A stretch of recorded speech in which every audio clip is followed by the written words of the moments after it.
Puasa berasal dari kata upu wasa. Asal katanya upa fasa berasal dari bahasa Kawi dan bahasa Sanskerta. Artinya dari kata benda atau fisik, vas yang berarti hidup dan upa yang berarti dekat. Maknanya, cara pendekatan dalam kehidupan kepada Sang Maha Pencipta.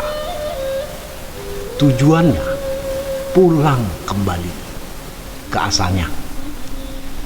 Bahasa Islamnya pulang ke rahmatullah. Itu ajaran leluhur bangsa Nusantara, Bani Jawi atau Bani Kahyangan, jauh sebelum datang agama. Dalam ajaran Islam secara umum, makna saum atau siam yang berarti menahan diri dari makan, minum, dan hubungan suami istri untuk mendekatkan diri kepada Allah Subhanahu wa Ta'ala. Di dalam Al-Quran, kata saum disebutkan 1 kali, yakni di surat Maryam ayat 26. Sementara kata siam disebutkan 8 kali di dalam Al-Quran. Dalam kajian yang lebih dalam lagi, kata siam hanya berarti berpuasa dengan menahan diri untuk tidak makan minum dan tidak bergaul dengan istri atau suami sejak fajar sampai maghrib. Sementara itu, saum tidak hanya mencegah makan, minum, dan bergaul dengan istri atau suami, tetapi juga mencegah bicara, mendengar, melihat, dan bahkan pikiran dari hal-hal yang merusak puasa. Menurut Imam Al-Ghazali di dalam kitab Ihya Ulumiddin mengatakan bahwa inilah bentuk puasa sesungguhnya yang akan mengantarkan manusia kepada derajat takwa. Nah, kita bahas dengan kata puasa saja yang sudah umum. Puasa secara syariat atau aturannya adalah tidak makan minum dan berhubungan suami istri dari terbit matahari sampai tenggelamnya. Secara tarekat atau caranya adalah memunculkan sifat sabar dengan menahan diri dari lapar dan haus. Sampai di sini yang dimaksud dalam makna siam. Secara hakikatnya atau sesungguhnya atau sejatinya, ini masuk yang dimaksud makna dari saum. Pada tahapan ini, puasa adalah mengendalikan diri dari nafsu dan rasa duniawi, menutup mulut, telinga, dan mata, memurnikan atau memuliakan diri kembali atau memanusiakan diri kembali seperti saat datangnya atau lahir di dunia ini. Bersih yang membersihkan, suci yang mensucikan, kudus yang mengkuduskan, memanusiakan diri, dan lalu memanusiakan orang lain.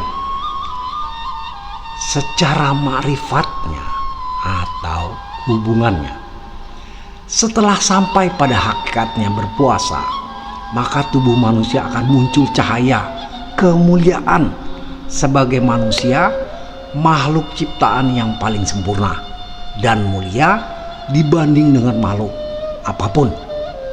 Menyatu frekuensinya antara zat ciptaan dengan zat Sang Maha Pencipta. Ma'rifatullah, melihat, mendengar, berbicara, berpikir, dan bertingkah laku dari hati. Melihat dan mendengar yang melintas batas ruang dan waktu. Selalu mengkaji diri, membaca badan, menafsirkan yang tersirat dengan semesta alam, serta menyelaraskan agar terus tercipta dinamisme dan harmonisasi kehidupan. Itu makanya bisa tahu sebelum kejadian. Pada tingkat kerapian kemuliaan dirinya, maka bisa mengendalikan angin, hujan, badai, gunung meletus, dan bencana alam lainnya. Maka tercapailah rahmatan lil alamin. Puasa itu juga bagian dari merapikan berwudu secara hakikatnya. Apabila rapi saja berwudunya, maka sudah bisa mencegah dari perbuatan keji dan mungkar, termasuk perbuatan sihir, tenung, dan santet. Tanpa baca-baca ayat, tanpa azimat, tanpa wafak dalam bentuk apapun, bangsa jin dan siluman tidak akan berani mendekat dalam keadaan kita tidur dan jaga.